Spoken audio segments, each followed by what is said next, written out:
Café com Sal.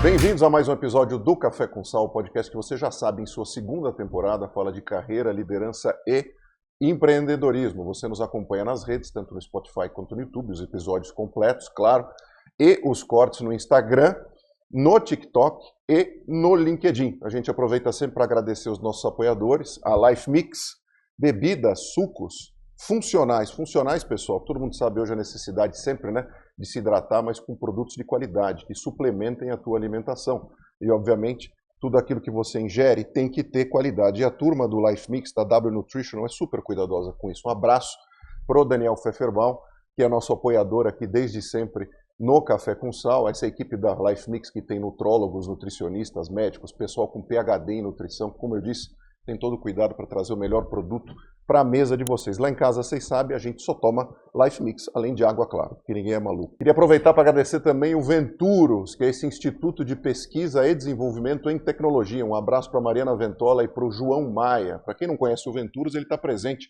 no nosso dia a dia em diversos aspectos. Quando você vai fazer uma compra com seu cartão de crédito, aquela maquininha tem software do Venturos. Quando você utiliza o teu celular, tem uma chance enorme do teu celular ter também inteligência e software do Venturos. Quando você quer desenvolver um aplicativo, um e-commerce, um marketplace para o teu negócio, o pessoal do Venturos faz.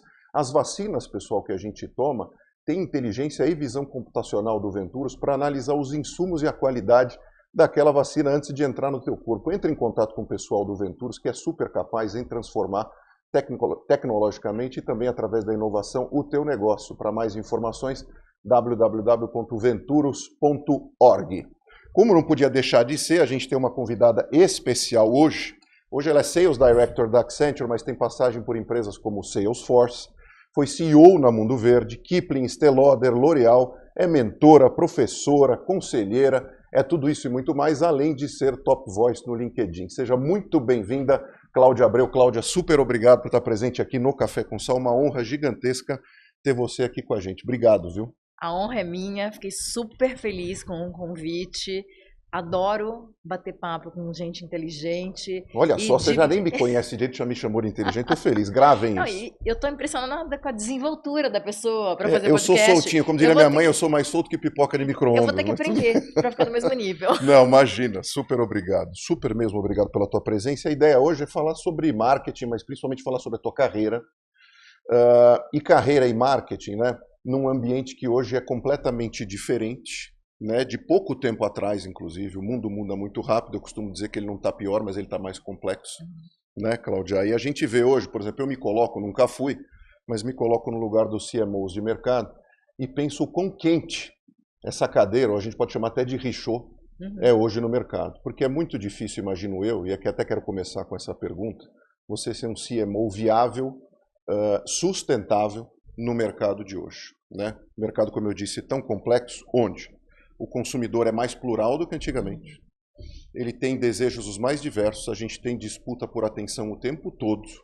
E como a gente consegue emplacar marca, emplacar serviço, emplacar produto num ser humano que está o tempo todo, vamos dizer assim, olhando não só para coisas novas, mas distraído com política, futebol, economia, moda, etc. e tal.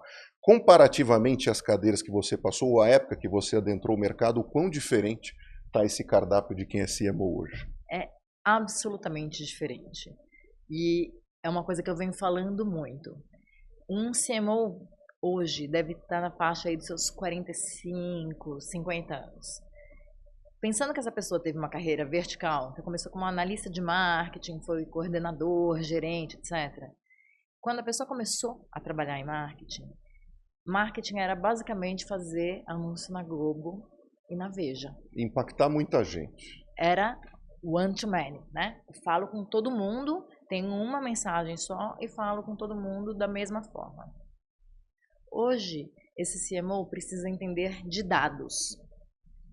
E, tradicionalmente, ele não tem fluência nesse assunto.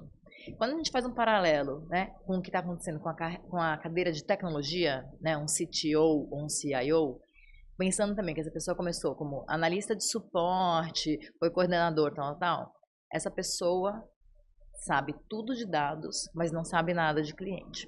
Então, qual que é a minha visão em relação ao que vai acontecer daqui para frente? Meu chute é que provavelmente, em algum momento, essa parte de dados vai acabar sendo fundida com marketing. Então, a área de tecnologia vai continuar com a parte de infra, né, de estrutura, etc. Mas dados, hoje, é uma parte fundamental dentro do marketing. E o CMO e a equipe toda de marketing vai ter que desenvolver essa habilidade em entender como que eu leio os dados. A gestão dos dados. Outro dia eu estava numa conversa com uma VP de uma grande empresa de consumer goods e ela falou, Cláudia, às vezes eu tenho a sensação que eu vou me afogar no data lake. Porque o que aconteceu ao longo do tempo? A armazenagem de dados diminuiu muito o custo. Era caro a gente armazenar dados. Isso daí foi se diluindo ao longo do tempo com o avanço da tecnologia. Então, hoje, o que as empresas fazem? Elas colocam para dentro informação, sem necessariamente saber por que eu estou perguntando isso para o meu cliente. Então, quase todas as empresas, quando a gente faz um cadastro, né, pensando na gente como consumidor, quando a gente faz um cadastro, pergunta CPF, endereço, data de aniversário, etc. Eu, como consumidora, pouquíssimas vezes fui impactada de uma maneira relevante com esse tipo de informação. Fato. Você sentiu que assim, acertaram o alvo, é exatamente isso, os caras me conhecem. Raríssimo, né? Então, essa é uma questão importante hoje. A gente tem um monte de dado dentro de casa, mas a gente tem pouquíssima habilidade em extrair insights. Na hora que a gente olha, né, entrada de inteligência artificial, etc., muito das coisas que a gente vai fazer vão ser automatizadas. Né? Então, a parte técnica do marketing, ela vai ser resolvida por aí. Só que a gente tem uma mudança fundamental em termos de paradigma mesmo. O modelo do mercado educacional e do mercado corporativo sempre premiou as pessoas que traziam as melhores respostas. E hoje a gente precisa de gente que saiba fazer pergunta. Então, quando eu estou interagindo com inteligência artificial, eu preciso saber o que eu vou perguntar, como eu vou perguntar e por que eu vou perguntar. Então, isso daí falando dentro de marketing puramente. Quando a gente olha para o mercado, a gente tem um desafio gigantesco, né? E você mencionou aí 2 pontos importantes. Primeiro, diferença de comportamento de consumo geracional. Então, a gente estava falando, né, antes de começar o podcast, que a gente tem filhos e a maneira como essa moçada consome é absolutamente diferente da maneira como nós consumíamos. Então, os meus filhos, eles leem rótulos de produto, eles perguntam como aquele produto foi feito. Né? Então, assim, o nível de consciência que eles têm é muito diferente do nosso. Ou e as seja, empresas... desculpa te interromper, mas, por exemplo, quando a gente ia comprar uma camiseta, era só uma a gente comprava a camiseta porque ela era bonita, combinava, eu estava buscando alguma cor específica, ficava bem em mim. Hoje a preocupação dessa turma, que é uma empresa sustentável, que tipo de produtos eles usam. Qual é a história daquela marca? A história, o storytelling, né? Exatamente. Então, né? é super importante esse tipo de coisa. E, além disso, a gente tem a questão de estratégia de canal. Então, hoje o consumidor, né, outro dia eu estava numa conversa com um cliente e ele falou para mim, Cláudia, eu não quero fazer omnichannel. E a minha resposta foi, você pode até não fazer, é uma decisão de negócios. Mas o seu cliente já é omnichannel, porque ele está o tempo inteiro com o celular na mão, então ele vai entrar no Instagram, ele vai entrar na sua loja física, ele vai entrar no Mercado Livre, ele vai entrar no seu e-commerce e a gente precisa ter consistência em termos de ponto de contato, porque se eu não tiver como empresa, o meu concorrente vai ter. Então, pensando, né, voltando aí para a tua pergunta sobre o desafio do CMO, ele tem um desafio gigante, porque a estrutura da área dele mudou, o mercado mudou, vai mudar cada vez mais e ele está disputando não só com produtos concorrentes, mas ele disputa por atenção em relação a todas as outras coisas. E a gente tem aí um desafio que é a questão do próprio tempo de atenção no mundo de TikToks e Instagram, etc. Claro. Né? O span of attention é de 10 segundos, Super. 5 segundos. Então, como aquela você coisa do peixinho dourado, né? Isso que dura pouquíssimos segundos. Então, tempo de como atenção. que você garante que você realmente engaje com o teu consumidor de uma maneira relevante?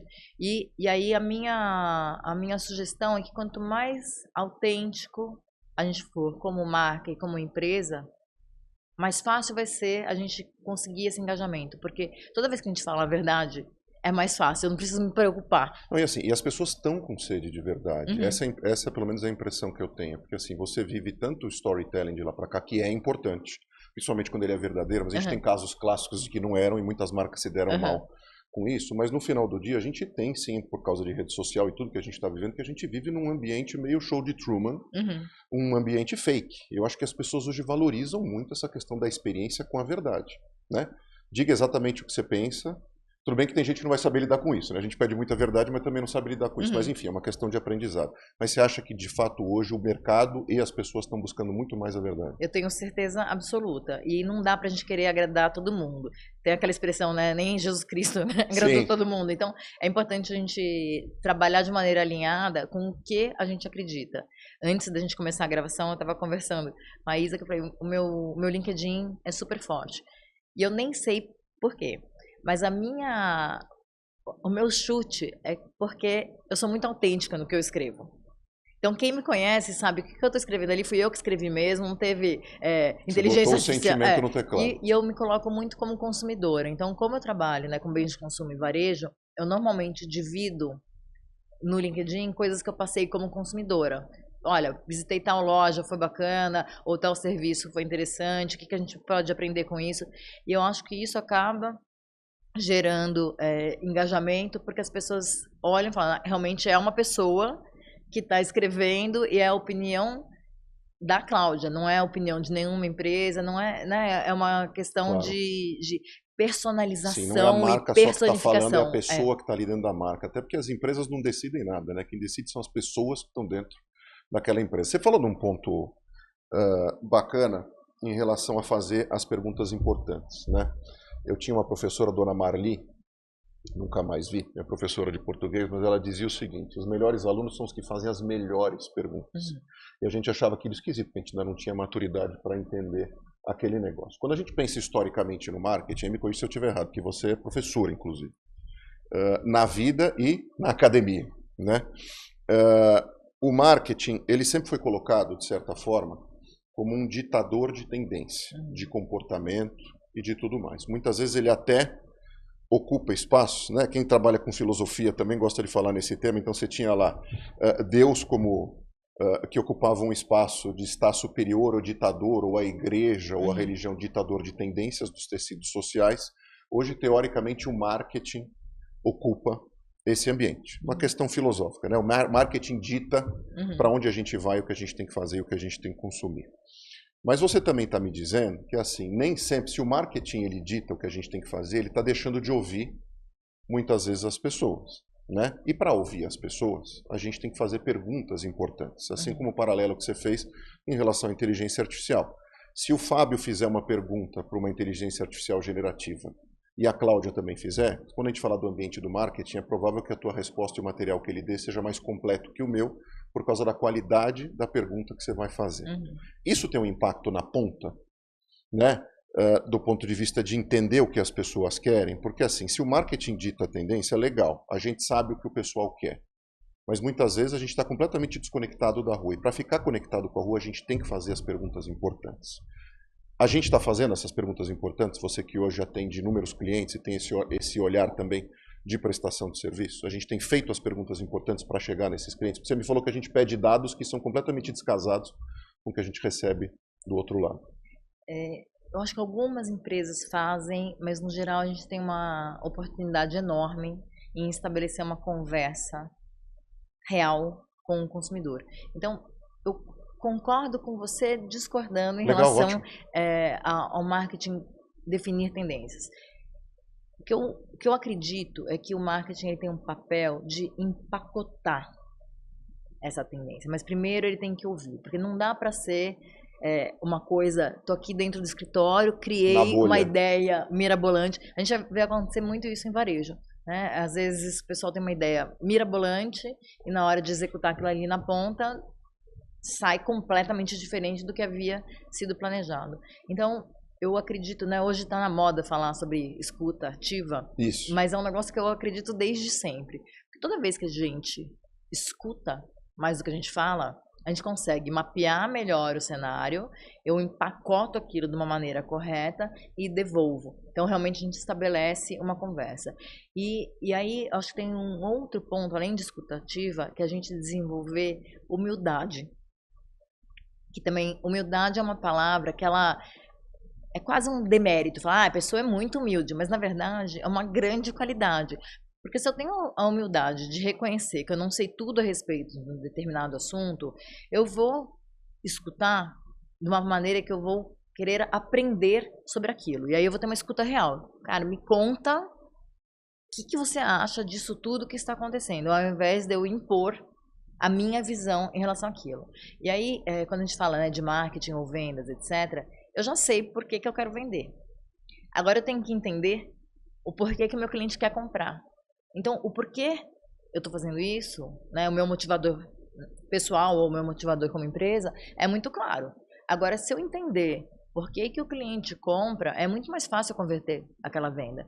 Então, eu acho que o marketing tem um papel fundamental em entender os grandes movimentos, né, as macro tendências, etc., derivar aquilo ali para o ambiente de negócios daquela empresa, empacotar da maneira correta e devolver para o mercado. E aí medir se o entendimento foi correto ou não, né? E aí toda a questão de metodologia ágil, etc., você consegue olhar, funcionou, beleza, não funcionou, precisa ajustar e lançar de novo. Então, eu acho que essa questão de escuta é super importante, eu acho que as empresas estão aprendendo a fazer isso, algumas fazem isso muito bem, outras ainda têm oportunidade para melhorar. E aí a gente consegue entender melhor, por exemplo, os gatilhos de compra, né? Só que o público hoje também é mais plural do que antigamente, né? Como a gente determina, por exemplo, se a gente puder falar de públicos diferentes, de repente homem, mulher, quem está olhando mais para o green, quem está olhando mais para o pink, quais são os gatilhos de compras diferentes dessa turma? A gente consegue determinar?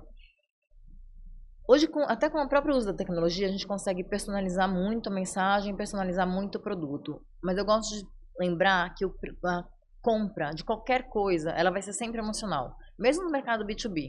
Né? Por mais técnico que pareça, é CPF para CPF. É CPF para CPF. E a gente tem que entender o que a gente traz para a mesa em termos de solução. Então, eu vou contar uma história que eu já contei algumas vezes, né, em palestra, podcast, etc., mas eu acho uma história muito ilustrativa. Então, é uma história que eu sempre conto. Quando eu fiz um projeto uma época para uma joalheria, e nessa joalheria o pessoal fazia venda como? Olha, esse anel tem tantos quilates e você divide em 10 vezes. Todas as joalherias trabalham desse jeito. Olha só. Só que a gente viu que nessa joalheria tinham dois grandes públicos-alvos. Os maridos e as executivas, porque é uma joalheria mais moderna. Um marido, quando vai comprar uma joia, normalmente ele quer falar ou eu te amo ou me desculpa. E ele tá ali na porta da joalheria naquele momento de pânico e terror completo, porque ele vai gastar uma nota, ele não sabe comprar aquele negócio, ele vai falar sobre sentimentos, que normalmente não é o assunto mais fácil, e ele não sabe se a esposa vai gostar. Então ele está num momento de desconforto máximo. Né? Então o treinamento que a gente fez para a equipe de vendas foi, olha, na hora que entrar um marido, vocês acalmam o cidadão e pega o perfil da esposa e mostra 3 peças, porque o cara também não tem paciência para ver mais do que isso. E até pode se perder, né, com essa quantidade. Quando você mostrar 3 peças e você mostrar a mais cara, você vai falar, a sua esposa vai adorar isso aqui. Putz, o cara deu aquela respirada, falou, cara, beleza, resolvi o problema. E aí depois você entra no atributo técnico, na forma de pagamento, tá fazendo assim, que você já passou por isso. É, porque é muito interessante, não? Porque o lugar que você tá indo, eu não tinha pensado nisso. Então, é muito assim, legal. E é verdade isso. Então, assim, porque a paciência de também estar no ponto de venda é diferente. E aí, quando entra uma executiva, a abordagem é completamente diferente, porque ela está indo praticar a autoindulgência. Então, ela vai querer ver a loja inteira, ela vai experimentar todas as peças. Eu mereço. Obrigada. Adoro falar com gente inteligente por isso. Então, assim, na hora que ela estiver experimentando a peça mais legal, você vai falar, você merece. E assim, eu passei por isso, tá, Fábio? No dia que eu tava comprando uma joia pra mim, na hora que a menina falou, você merece, eu falei, cara, mereço mesmo, trabalhei pra caramba, meu bônus entrou hoje, eu dividi em 12 vezes, e é um brinco, tipo, poderosíssimo que eu tenho, e toda vez que eu tenho que fazer alguma apresentação muito importante, alguma coisa assim, é o brinco que eu uso, porque é o que... Você entra na sala diferente. Eu entro na sala diferente. Também. Só que ninguém entra numa joalheria pra falar, olha, eu vim comprar um eu te amo, ou eu vim comprar um eu mereço. Só que, no fim do dia, é isso que a gente está entregando. Então, toda vez que eu tenho clareza em relação a qual é o driver emocional daquela compra, eu consigo converter mais facilmente. Quando a gente faz esse paralelo, por exemplo, para mercado B2B, né? Trabalhei em empresas de tecnologia, a gente via muito isso. Quando você está vendendo para uma outra empresa, normalmente o comprador, ele quer o quê? Ficar bem na foto, para o chefe dele ou perante, né, os seus pares. Cobrir qualquer risco de uma exposição negativa. Exatamente. Então, assim, é muito difícil você fazer a primeira venda, porque ele vai falar, eu não vou ser o cara que arriscou testando essa empresa. Então, quando você olha, né, você vai olhar o que o mercado está fazendo, existe um pouco de efeito manada, porque se todo mundo está usando, eu também vou usar. Não necessariamente é a melhor solução, mas eu não fico exposto. Então, se eu entendo isso, o que eu preciso fazer? Eu preciso trazer segurança para esse profissional, de por que a minha solução é melhor, e entender de verdade quais são as coisas que eu resolvo dentro da empresa dele que vão alavancar positivamente a imagem dele interna. Então, mesmo a compra B2B, ela também é uma compra entre pessoas e eu preciso entender como que eu ajudo de verdade aquele cliente que eu estou atendendo. Então, assim, eu sou a vendedora sincera. Se eu não acreditar que aquela solução é a melhor para o cliente, eu não vou oferecer. Porque a venda, ela é uma relação pessoal. Então, a gente muda de empresa, mas a pessoa vai lembrar. Fiz uma compra com a Cláudia e foi bacana, ou a Cláudia não foi correta comigo. Então, Sim. assim, é o nosso nome que está em jogo. Às vezes bater aquela meta é um preço muito caro. Então, assim, eu prefiro vender várias vezes para o mesmo cliente do que vender uma vez só e desaparecer. E aí, né, pensando em estratégia de vendas ou de marketing, isso é super importante, porque quando a gente pensa em crescimento de receita, as empresas normalmente pensam em aquisição de base. E hoje isso está super caro, né? Quando a gente pensa em mídia social, por exemplo, né? Mídia digital, né? O custo de cliques, etc., né? O CAC, o custo de aquisição de cliente, ele subiu exponencialmente. Então, é muito melhor eu manter, né? Isso daí é uma coisa que todo mundo sabe, mas quase ninguém faz. É muito melhor eu manter o meu cliente satisfeito e incrementar a cesta dele ao longo do tempo. Então, é uma coisa que eu, como marqueteira ou vendedora, eu super acredito. Eu prefiro estabelecer uma relação de confiança com o meu cliente, entender de verdade como que eu consigo ajudar, e se eu não conseguir, eu vou falar, putz, não tenho essa solução agora, mas vamos manter o canal aberto para próximas conversas. E eu acho que essa autenticidade, essa honestidade é um ponto fundamental no relacionamento que a gente tem, né, entre empresas e clientes. Super. Então, assim, vender mais para os mesmos, ter ganho de qualidade, muitas vezes de margem, mas não necessariamente de tamanho de público, que isso muitas vezes não quer dizer nada. Eu gosto de tamanho de público não, também. Sim, você quer escalar, eu gosto de trabalhar, né, nos dois lados. Sim. Mas eu acho que tem que ter um equilíbrio muito grande, porque, de novo, no geral, as pessoas pensam só em aquisição de base e acabam esquecendo. Então, nós como consumidores, todo mundo já passou por isso. Telecom faz muito isso. Eu tenho lá, né, sou cliente da Telco Sim. X por anos. E aí eu vejo que para uma pessoa que vai entrar, vai pagar metade do que eu pago. Fico chateada com o cliente. Eu ligo lá e falo, gente, não é sério. Como é que você tem essa tarifa? Como é que você tem esse benefício? Eu sou cliente há tanto tempo, ninguém me oferecer nada. Ou esse tamanho de banda, né? Eu vejo isso o tempo todo, verdade. Então, ou quando você vai mudar o ponto ou trocar, né? Você entra com um luxo que você nunca teve lá atrás. Cartão de crédito faz isso, companhia aérea faz isso. Então, a gente tem que ser muito consistente, porque os clientes, né, o que você falou, os clientes estão muito conscientes e muito atentos, a gente tem muita informação disponível. Então, se a gente não for consistente, a gente é pego em um segundo. E isso daí tem um impacto, né, na relação mesmo com aquele cliente muito importante. É muito difícil você reverter uma experiência negativa e é muito caro. Passou aqui, aliás, um grande abraço, Rodrigo Albuquerque, aqui, que é o CEO da Petland, um mercado de pets enorme, de franquia, gigantesco. E ele estava comentando do aporte não só de tecnologia, mas de gestão, de processo de profissionalização do ambiente pet que você tem fora a farmácia. Um absurdo que você tem no Brasil, em cada bairro, em cada esquina, na mesma rua, microempresa ali, aquele único dono, às vezes a família é dona, mas não sabe muitas vezes como gerir, por exemplo, fazer mais venda para os mesmos clientes, serviço principalmente, tá nisso, etc. e tal. Mas pensando, por exemplo, em quem é pequeno e assiste aqui o nosso pod, e ele tem um negócio menor, pode ser, por exemplo, um pet shop mesmo. de bairro. E aí chega um consultor, e você também é consultor, foi consultor, etc. Fala assim, cara, você precisa trabalhar o omnichannel. E o cara não sabe muito o que fazer e o que investir. Como é que a gente conversa para um público, por exemplo, que é menor, não vou dizer que não tem verba, mas não tem uma verba, obviamente grande, mas quer estar presente não só perante os clientes, mas expandir o seu negócio. Como é que a gente conversa num linguajar da verdade e assertivo para alguém que tem um negócio pequeno nesse ambiente tão complexo? O ambiente digital, ele democratizou muita coisa. Então, é uma oportunidade para empresas pequenas. Porque, pensando, né, no que era o marketing antigamente, o que é hoje, antigamente, para fazer um anúncio na Veja ou na Globo, que a gente estava falando, era caríssimo. Então, Sim. só as grandes empresas... Faustão, Gugu, sim, Fantástico. pouquíssimas empresas conseguiam fazer isso. Hoje, você consegue trabalhar... se você tem R$1.000, você consegue investir, inclusive geolocalizado, pegando o público-alvo, você consegue fazer por perfil e consegue medir mais facilmente. Então, mídia digital hoje, para o pequeno empreendedor, é uma super oportunidade. O que a gente precisa fazer aqui? É saber aonde eu quero chegar.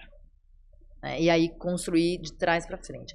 Essas palavras, né, impactantes, tipo omnichannel, eu tento até não usar, porque você fica com aquela sensação, tipo, esse negócio não é pra mim, né? Eu não sei se é de comer ou de passar no cabelo, sabe? Não sei nem por onde, não sei nem por onde começa. Então, eu gosto de pensar que é servir o meu cliente. Eu gosto muito do conceito de servir o cliente. Então, servir o meu cliente aonde ele está e onde é mais conveniente para ele naquele momento. E aí, eu preciso saber, o que eu soluciono, o que eu entrego, né? Essa história da joalheria. Quando eu estou trabalhando com pet, o que eu estou entregando de verdade?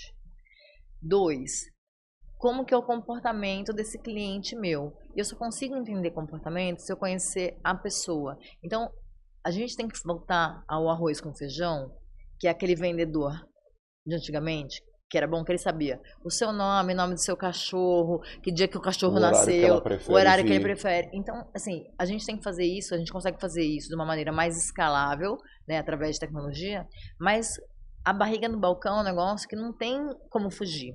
A gente precisa estar ali e precisa ter uma conversa real. Então, e conversar mesmo, não é ter um questionário, né, de telemarketing. Qual é o nome do seu cachorro? Qual é a data de aniversário? Que horas que você... Né? Não, é realmente... Oi, Fábio, tudo bom? Não sei o quê. Ah, que bonitinho que teu cachorro tá... qual que é o nominho dele? Lá. Então, assim, tem uma conversa, né, entre pessoas. E aí, a gente começar a anotar. Tinha aquele caderninho de antigamente, que os vendedores anotavam. A gente tem que começar a fazer isso de uma maneira mais estruturada, e de novo, tecnologia ajuda, e começar a perceber que existe um padrão, normalmente, no tipo de cliente que a minha loja atende, por exemplo. Então, o público-alvo da minha loja, sei lá, moro em Moema, né?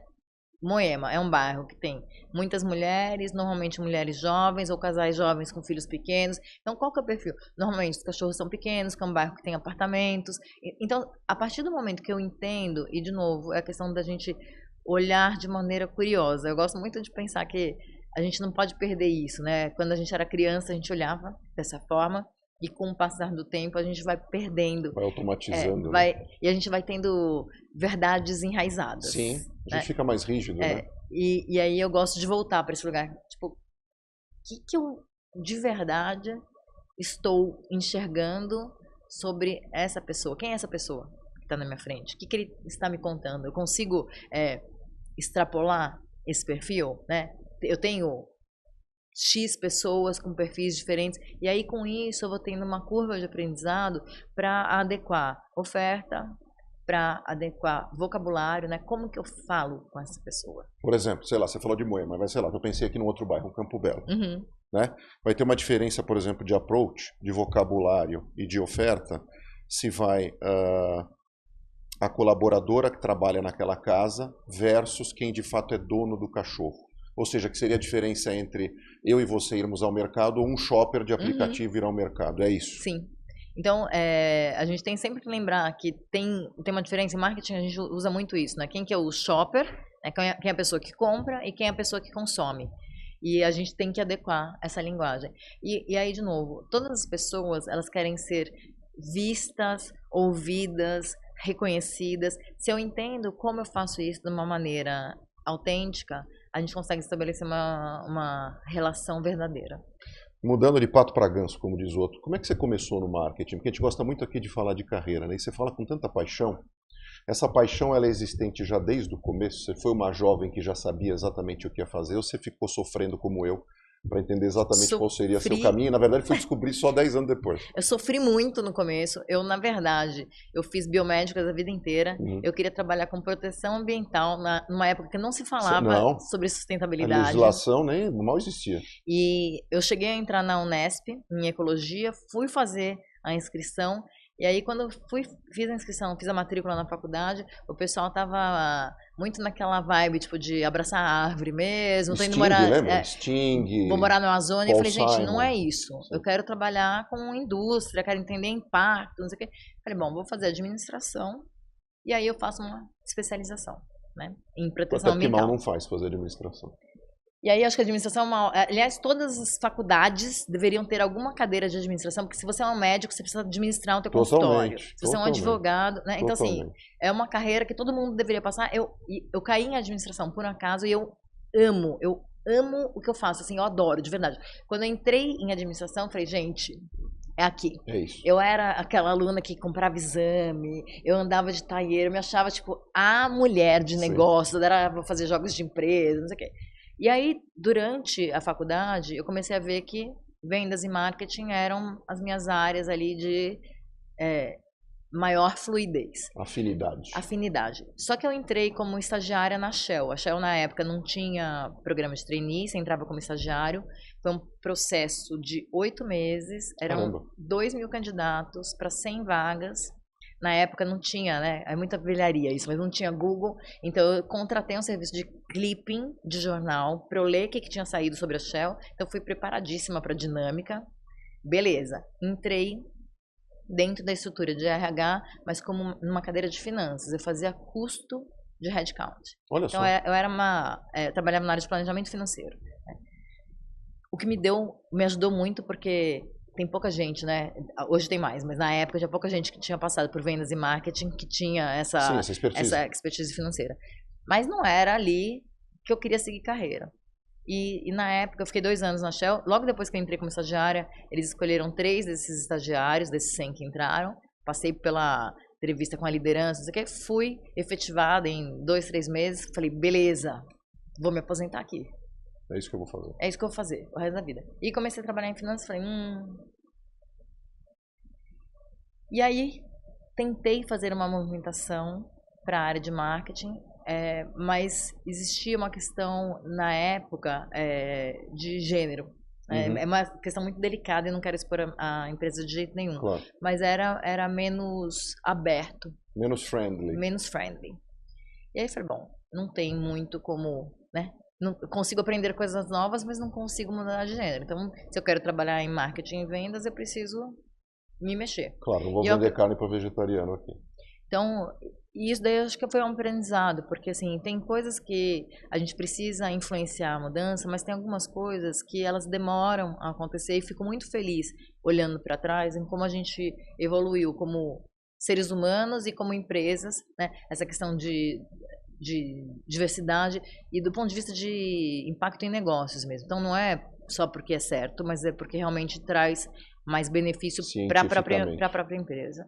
E aí acabei saindo da empresa e fui trabalhar. Daí comecei a minha carreira mesmo em marketing e vendas e fui aprendendo aquilo ali. E eu sempre falo marketing e vendas porque existe essa divisão, né? Eu sou de vendas ou eu sou de marketing. E há conflito entre essas duas turmas? Na verdade, para mim, é uma visão pessoal, tá? É a mesma coisa, porque um levanta a bola para o outro cortar. E hoje marketing precisa muito converter venda. Né? Então, quando a gente pensa num funil, né? Hoje em dia, todo mundo fala, funil de vendas. O marketing está no topo de funil, que é awareness. O pessoal precisa saber que eu existo.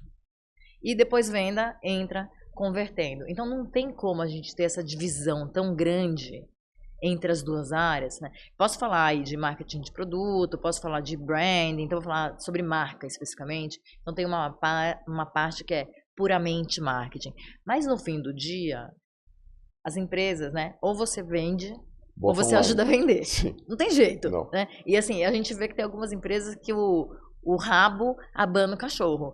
Mas dentro de uma empresa, todo mundo tem que lembrar que a gente tem que vender. Uma empresa só existe se a gente estiver vendendo. Então, assim, não dá para finanças mandar mais, jurídico mandar mais. Assim, finanças mandar mais é um negócio que, assim, que era muito comum acontecer nos últimos cadeira anos. de CFO. Então, no final assim, das contas, todo mundo acaba se reportando para o CFO, com todo amor ao mundo ao CFO, mas é isso. Mas né? é isso. E a área de vendas era uma área meio deixando de escanteio. Era meio, você falava baixinho, eu sou vendedor. Né? Você ficava meio com vergonha de falar isso. Só que, assim, de verdade, é o motor gerador da empresa. E eu gosto de juntar as duas áreas, e aí não precisa ser uma junção funcional, né? Porque você tem expertises e entregas diferentes, mas são as duas áreas que puxam a empresa para falar com o mercado. E aí tem que ter um alinhamento muito grande. Então, você me perguntou se tem conflito. Em muitas empresas tem, gostaria que não tivessem nenhuma, porque um depende do outro. Então é que nem se fosse uma moeda, um lado fosse caro, outro lado fosse coroa. Claro. Não tem como você separar isso. Sim, não sim. tem como separar. E o teu planejamento de carreira foi justamente de construir essas duas vertentes juntas ao mesmo tempo. Isso foi consciente ou foi acontecendo? Então, foi acontecendo. Eu acho que no início de carreira a gente não tem tanta clareza de qual o caminho, mas eu sempre soube a direção. Então, essa questão, né, que hoje se fala, tá na moda falar de valores, propósito, etc. Eu já tinha isso de uma maneira intuitiva. Então, é o que eu falei, eu sou uma pessoa curiosa. Então, onde que eu... E aí, tô falando totalmente pessoal, tá? Claro. Onde eu opero melhor? Eu opero em ambientes que eu tenho um grande desafio intelectual, então eu preciso estar na zona de desconforto. Eu gosto de chegar num lugar e não saber nada. Cara, vou ter que pedalar, vou sair e vou aprender esse negócio. Eu gosto de entender qual que é o impacto do meu trabalho. Então, né, tive a sorte de nascer com alguns talentos. Podem não ser muitos, mas veio alguma coisa, né, quando eu nasci. Como que eu devolvo isso? Eu tenho muito essa questão tipo, de devolver. A minha família é uma família de classe média. Meu pai sempre falava, eu não tenho bens para deixar para você, o que eu posso deixar é estudo. Então, assim, todas as coisas que eu consegui, e hoje eu tenho, né, um padrão de vida muito melhor do que meus pais tiveram, eu me sinto responsável por devolver isso para o mundo. E aí não é da boca para fora, eu realmente acredito nisso.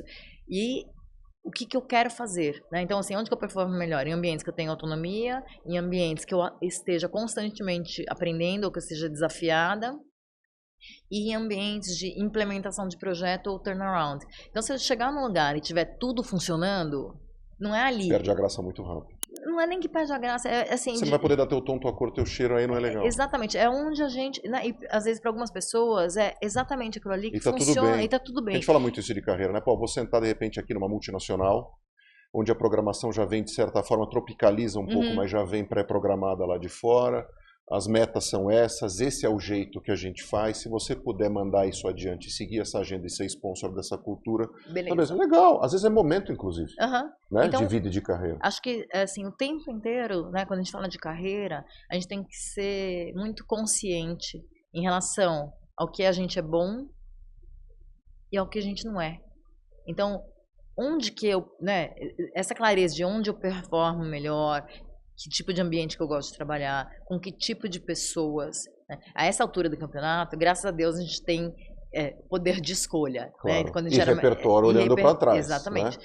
Então, assim, eu me sinto muito privilegiada de falar, cara, ok, a essa altura do campeonato, quero fazer tais coisas com essas pessoas, entregando isso. Então, essa questão de valores, para mim, é um negócio muito fundamental. E não era tão claro, mas de alguma maneira já era intuitivo. Então, eu fui fazendo as escolhas de carreira, sempre olhando... Você aprende alguma coisa nova hoje? Eu lembro, na época, eu trabalhei muitos anos na Microsoft, e a Microsoft é uma super empresa. Fui muito feliz lá, tenho grandes amigos que ou estão na Microsoft ou estão em outras empresas de tecnologia, mas tenho grandes amigos até hoje. E a Microsoft me deu... eu tive a sorte, né, de trabalhar numa empresa que a barra é muito alta. Então, eu ia para uma reunião, o estagiário dava show. Você olhava e falava, cara, quero aprender isso que o cara fez. Tem que me preparar. Né? Não, e assim, e era um time muito colaborativo. Então, a gente trabalhava muito, mas era divertido trabalhar lá. E todo dia eu realmente aprendi alguma coisa nova. Então, acho que esse tipo de ambiente, para mim, é um negócio que funciona muito bem. E aí, né, dando dica para quem está pensando em carreira, acho que a gente tem que lembrar quais foram os momentos que a gente realmente ficou feliz. Cara, quando aconteceu tal coisa, eu fiquei feliz. Quando aconteceu outra coisa, fiquei menos feliz. E aí, buscar isso. E aí não é porque, eu quero ter felicidade o tempo inteiro, né? Não é isso. Mas é entender na balança onde que eu fico mais feliz. Porque é história, a gente feliz trabalha melhor, entrega melhor, o cliente também fica feliz. Então a gente tem que ter um exercício muito consciente de se entender e saber também o que a gente não quer. Acho que essas receitas prontas, elas são muito perigosas. Sim. Né? E aí acho que a maturidade traz isso. E voo de galinha, né? Não dura muito tempo. Agora, você falou de maturidade. O mercado, você está dando uma aula aqui de carreira, enfim, e de autoconhecimento também. Falando em autoconhecimento, hoje o mercado sofre um fenômeno, não vou dizer sofre, mas ele passa por um momento de juniorização. Né? Questões econômicas, financeiras, etc. E tal. As posições hoje mais demandadas no mercado estão em nível de gerência, sim, coordenação. Sim. É isso que está acontecendo. Né? E para quem nos ouve está nesse tipo de dilema ou de transição, etc., eu falo assim, poxa, eu estou assumindo a gestão pela primeira vez. Você contou tudo isso, mas tendo passado por inúmeros pepinos, histórias, culturas e mercados diferentes. Então, entre aspas, não é que é mais fácil, mas você tem uma história para olhar para trás e ligar os pontos. Né? Para quem não tem essa história para ligar para trás e ligar os pontos, você acha que é um investimento importante para quem vai assumir gestão, investir em autoconhecimento? Sim. Até porque não vai ter esse repertório todo hoje e isso está acontecendo muito. Né? Sim, e aí... De novo, a gente tem que ter a humildade de entender o que a gente é e o que a gente não é. Então, eu já vi algumas pessoas que falam... eu tive essa conversa, realmente, tá? Com um rapaz que foi meu estagiário, ele virou pra mim... Não, era uma super empresa que a gente trabalhava, ele falou, não, eu vou sair daqui porque eu não tenho mais nada pra aprender aqui. Daí eu fiquei olhando pra ele e falei, tem certeza, né? Porque a gente sempre tem espaço pra aprender. Então, essa análise de quem a gente é super importante. Só que é importante também a gente fazer isso com o outro. Então, para quem está começando a fazer a gestão de time, não adianta eu querer começar a fazer a gestão daquele time se eu não conhecer as pessoas com as quais eu trabalho. E isso demanda tempo. Então, a gente precisa ter intencionalidade em conhecer aquela pessoa. A gente tende, né, eu falei de diversidade, a gente tende a lidar melhor com quem é parecido com a gente. Neurociência, né? Só que, quando a gente tem um projeto para entregar, né, e quanto mais a gente sobe na carreira, a gente vai ter que montar um quebra-cabeça. Tenho esse projeto, para eu entregar esse projeto, eu preciso ter uma pessoa que seja criativa, preciso de uma pessoa que seja estratégica, outra que seja boa de operações. Então, é quase montar esse quebra-cabeça e entender quem é qual pecinha. Não dá para todo mundo ser a pecinha do canto superior esquerdo, que seria eu. Né? Então, como que eu entendo, dentro da minha caixinha de ferramentas, que é o meu time, o que cada um contribui e como essa pessoa contribui? Porque a gente tende a olhar o outro, medir o outro pela nossa régua. E não é verdade. Então, você fala assim, nossa, mas o fulano está fazendo isso? Ele não quer ser promovido? E às vezes ele não quer. E tá tudo bem. Às vezes a pessoa fala, não, eu quero ser expatriado, ou quero me aposentar, ou tô no momento de cuidar dos meus filhos. Então, assim, a partir do momento que a gente entende o que aquela pessoa tem de talentos, né? E daí é talento mesmo, de soft e hard skills. E qual que é a agenda pessoal dela, fica mais fácil de eu conseguir montar esse quebra-cabeça. E quando a gente fala de agenda pessoal, isso daí é uma expressão que quase foi banida do mercado corporativo, né? Falar assim, nossa, o fulano tem uma agenda pessoal. Só que no final do dia, todos nós temos. Claro. Né? E não é uma coisa que a gente abre normalmente, justamente por ser pessoal. Mas se a gente estabelecer uma conversa, a gente vai ter dicas de o que é importante para aquela pessoa. Inclusive em momento de entrevista. Exatamente. Importantíssimo, até para você fazer um deparo com cultura. Exatamente. Né? E com o momento que você está de equipe. Para finalizar, sem abusar do teu tempo, me pediram para te fazer uma pergunta, principalmente do mercado de influências. Isso é uma estratégia importante hoje quando a gente fala do marketing digital, e a gente estava conversando um pouco sobre verdade, né?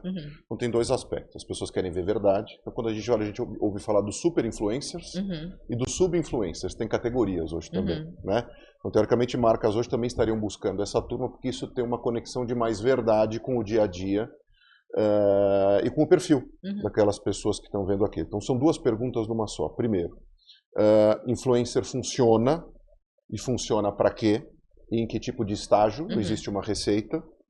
E segundo, numa cadeira hoje de CMO, a nossa preocupação, imagino eu, tem que ser vender para o máximo de pessoas possíveis. Se a gente tem uma empresa ou um serviço, a nossa meta é vender para o máximo de pessoas possíveis. Só que a gente vive num mundo hoje de um engajamento gigantesco, político, de time de futebol, e disso e daquilo e outro. A gente tem que fugir disso, ou é importante ter uma conexão de marca também com isso? Qual que é a tua opinião? Eu sei que é polêmico. É um assunto polêmico e delicado. Então, falando de influenciadores, minha visão é que esse mercado vai mudar muito e em muito pouco tempo. Quando a gente olha o comportamento das gerações mais novas em Instagram e TikTok, vou usar o Instagram, tá? Sim. Que eu sei que os mais novos nem usam Instagram, mas eu vou usar o Instagram, que é mais fácil de entender. O pessoal mais jovem não posta nada. Eu vejo isso para meus filhos. 0 postagens e tudo no story. Porque eles não querem ter um feed fixo, editado, etc. Então, assim, as pessoas estão cansando um pouco daquela... Né? Porque antes, quando a gente começou a usar a mídia social, para que a gente usava? Para ter notícia daquele amigo que a gente não vê faz tempo. Então, você conseguia manter um contato virtual. Sim. Então, a gente dividia coisas com a nossa rede de amigos. Principalmente na dinâmica dos grandes centros, onde você tem dificuldade de encontrar as pessoas. Né? Então, você sabia um pouco da vida, né, da turma pelas mídias sociais. Hoje, a mídia social ela passou por um estágio onde a vida de todo mundo é editada. Então, você começa a ver aquele feed maravilhoso, a pessoa só vai em restaurantes bacanas, viagens fantásticas, filtros, não sei o quê. Tem gente que você olha e fala, gente, não é a mesma pessoa, né? Tive um choque aqui. Assim, eu acho maravilhoso quando fala assim, nossa, você tá melhor ao vivo do que na foto. Fala, graças a Deus, né? Porque você fala assim, gente... Porque normalmente é o contrário, não, né? E quem deve usar o Tinder deve sofrer, né? Porque total. Chega lá do outro lado e fala assim, opa! É um trauma isso, né? Assim, Sim. é expectativa e realidade, Sim. assim... Então, a gente está passando por esse momento de... então, a gente passou... Mídia social começou como realmente, compartilhar momentos. Depois, essa edição da vida real. E isso daí trouxe N impactos negativos. Agora, o pessoal está fazendo um detox disso e tá migrando, né, para um TikTok, que é muito mais instantâneo, é muito mais efêmero. Mas ainda acho que vai ter uma outra onda. Então, como marketing, eu me preocuparia sobre o que é esta nova onda, que ainda não está clara. Então, as empresas... A gente viu acontecer isso muito na pandemia. Vou dar exemplo especificamente de empresas de cosméticos. Na pandemia, a gente teve várias empresas que eram nativas digitais que bombaram. Esse povo está sofrendo, porque eles tiveram que ir para o físico, eles não sabem operar no físico, o custo do digital está lá em cima, então o resultado das empresas está indo para o buraco. Né? Então, como que eu opero daqui para frente, pensando que essa estratégia de influenciadores mudou? E a gente já viu essa primeira mudança. Antes eram os super influenciadores, que eram as atrizes, né, ou as blogueiras tipo, que tinham milhões de seguidores. Hoje a gente já vê o pessoal que trabalha, né, os nano-influenciadores, que é quase a dica da amiga. Mas vai vir uma outra coisa aí, que a gente não sabe exatamente como é. Então, acho que o pessoal tem que ficar atento em relação a esse movimento. Na hora que eu tiro o pé de mídia social, o que isso impacta na minha estratégia de marketing? E a gente falou muito, né? A conversa inteira a gente falou muito sobre autenticidade. Sim. O meu chute é que a próxima onda tem a ver com isso. Então, o TikTok já tem um pouco isso. Então, o TikTok é menos editado. Eu fui na NRF do ano passado, eu fui para Nova York e a gente fez uma visita técnica ao escritório do TikTok e chamaram a super influenciadora da Chanel. A menina chegou com o cabelo preso, com piranha, uma roupa que parecia um pijama. Eu fiquei olhando assim, mas essa é a influenciadora da Chanel, né? Porque a gente pensa, né, Chanel, hiperluxo, claro. tal. E os vídeos dela, ela faz literalmente da cama dela. Então, assim, o jeito que ela estava é o jeito que ela posta. E aí você acaba trazendo proximidade com o público, de você olhar e falar, cara, não preciso ser tão perfeita, tão maravilhosa, tão espetacular. Eu, um ser humano comum, posso usar Chanel. Só que isso daí é o que já está acontecendo hoje. Então, eu estou curiosa para saber qual o próximo passo. Olha, e aí, só. em relação à tua pergunta sobre polarização, é uma coisa que me dá, como pessoa, uma tristeza gigantesca. Assim, não há diálogo mais, né? Eu achei que pós-pandemia a gente tivesse aprendido alguma coisa. No trânsito, nas relações. Sim, durou muito pouco isso. Né, quando a gente olha, a gente tem 2 guerras acontecendo, intolerância, assim, movimentos, né, de neonazismo. Eu, como pessoa, me sinto envergonhada, sabe, de ver o que o ser humano está fazendo com as outras pessoas, com o meio ambiente, etc. Então, eu acho que para uma marca é muito arriscado ter uma posição muito forte, mas também acho muito arriscado a gente ser omisso em assuntos importantes. Picolé de Schutz Diet, não tem nada. Então, assim, acho que a gente tem que, de novo, ter consistência em relação ao que a gente se propõe como marca e apoiar assuntos que sejam relacionados àquela missão da empresa. Né? E aí tem algumas questões, sabe, que são cross-industry, que não tem como a gente ficar quieto. Por exemplo, mudança climática. Sim. Então, assim, não tem como falar... Feminino. Né? Então, sabe assim, o pessoal que parece o macaquinho, né? Que tá assim, não dá pra gente fingir que não tá acontecendo. Outro dia, eu tive uma conversa com meu filho, ele virou pra mim e falou assim, mãe, será que eu vou viver até a sua idade? Porque eu acho que o mundo vai acabar antes. E daí me deu uma tristeza ouvir aquilo. Eu falei, cara, qual que é a perspectiva que essa geração tem? Né? E daí a conversa dele não preciso mais estudar porque o mundo vai acabar mesmo, então deixa eu só jogar futebol. Porque é só notícia nesse sentido. Então, e assim, e será que não vai acabar mesmo? Então, assim, não tô sendo fatalista, mas assim, qual é a parte que a galera não entendeu que efetivamente já está acontecendo uma mudança? E aí, o que a gente faz com isso, como empresa, como consumidor? Então, de novo, a questão de ESG parece muito teórica, só que já está acontecendo na nossa porta, na hora que a gente olha, né, enchente no Rio Grande do Sul, seca na Amazônia, fala, cara, tem alguma coisa errada acontecendo. Então, como que a gente se posiciona? Então, assim, empresas que vão aumentar faturamento, empresa que produz filtro solar. Sim. Né? Então, assim, isso é bom ou é ruim, né? Então, tem uma onda vindo. A gente pode surfar essa onda no sentido positivo ou pode ser derrubado por ela. O que não dá para fazer é fingir que não está acontecendo. Perfeito. Está conectado com coisas maiores, né? Uhum. Livros que você lê, dicas que você tem para a turma. A gente sempre pede aqui para finalizar. Então, por exemplo, pode ser no ambiente do marketing ou de coisa que você, por exemplo, uma pessoa que tem uma agenda como a tua, em algum momento precisa parar para ler alguma coisa e se inspirar, beber de alguma fonte. Para onde você vai? Eu não leio nada sobre negócios, nada. O que você lê? Nada. E não vou para shopping. Como eu trabalho com isso, eu não vou para shopping, não vou para loja, não vou para mercado. Então, assim, eu preciso... no shopping hoje, se lascou. Eu preciso de tempo... eu gosto muito de esporte, né? Então, eu preciso fazer esporte na natureza. Então, é o meu jeito de detox e a minha meditação. Né? É o momento que eu consigo ficar comigo mesma na hora que eu estou fazendo esporte. E leitura, eu gosto de ler coisas que não tem nada a ver com negócios. Então, eu tenho lido, ultimamente, eu li os últimos livros da Carla Madeira. Eu fui inclusive para a Flip e assisti uma apresentação dela. Eu acho que ela é muito sensível e muito boa na forma de contar a história.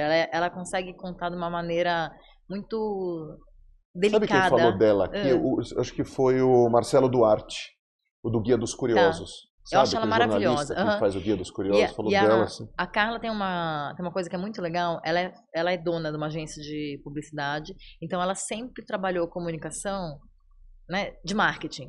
E hoje ela está indo... Então, ela contando a história dela é muito bacana, porque ela falou assim, eu não pensei que eu ia virar uma escritora. Eu comecei a escrever para me distrair e... por um acaso, acabou dando um super resultado. Então, assim, eu acho que essas coisas que a gente faz sem uma agenda definida, também elas acabam saindo do outro lado de uma forma bacana. E aí, uma coisa que eu tenho lido, mas que os espectadores ainda não vão poder ler, o meu filho mais novo, ele tem TDAH. Uhum. E uma das formas que ele tem, né, para se organizar é escrever poemas. E é muito engraçado porque o cara é desse tamanho, joga basquete, ele assim, é o estereótipo de quem não escreveria poemas. Sim. E ele tem escrito muito e ele faz muita crítica social. Olha só. Então, assim, assim, o estilo de escrita é muito parecido com o do Chico Buarque, Mãe Coruja, né? Tá. Mas na música O Meu Guri. Então, é muito legal. Eu gosto muito de ler os textos dele, porque tem uma visão dessa... Daí, voltando, Quantos anos? Ele tem 14, acabou Olha de fazer só. 14. Mas ele escreve desde os 10. Então, assim, para mim é uma aula também sobre como essa geração enxerga o mundo. Então, voltando, embora não seja de marketing, acaba voltando para o assunto marketing, porque eu gosto de pegar esses outros ângulos que não são, né, os nossos, né, do mundo de negócios, para tentar entender como que estas pessoas que são potenciais clientes das empresas estão enxergando o mundo. E dar aula ajuda muito nisso também, né? Super, eu adoro dar aula pra gente Pois é, jovem. a gente aprende mais do que ensina, né? Cláudia, super obrigado, amei. Imagina. Podia ficar o dia inteiro aqui batendo papo contigo. Obrigado pelos ensinamentos, Imagina. pelo teu depoimento sincero em relação à tua trajetória. É o que a gente busca aqui, né? Essa verdade, pessoas genuínas e que têm uma reflexão importante sobre sua carreira, sobre tua trajetória de uma forma madura e, de novo, que é alguém que claramente, não sei se investiu, mas deu ouvidos ao autoconhecimento. Né? Acho que isso é muito legal. Obrigado de novo pela tua presença, tá? A gente agradece muito. Pessoal, pois é, olha só, que aula nesse episódio aí da segunda temporada do Café com Sal. A gente agradece sempre a audiência de vocês, o apoio do pessoal do Life Mix, do Venturos. Como vocês sabem, vocês nos acompanham nas redes sociais, episódios completos, tanto no YouTube quanto no Spotify, e os cortes no TikTok, no Instagram e no LinkedIn. Um beijão para todo mundo, até a próxima. Novidades vindo em relação à terceira temporada. Não teremos férias. Vocês descansam, a gente não. Mas é assim que funciona a vida. Um abração a todos e até a próxima. Tchau, tchau.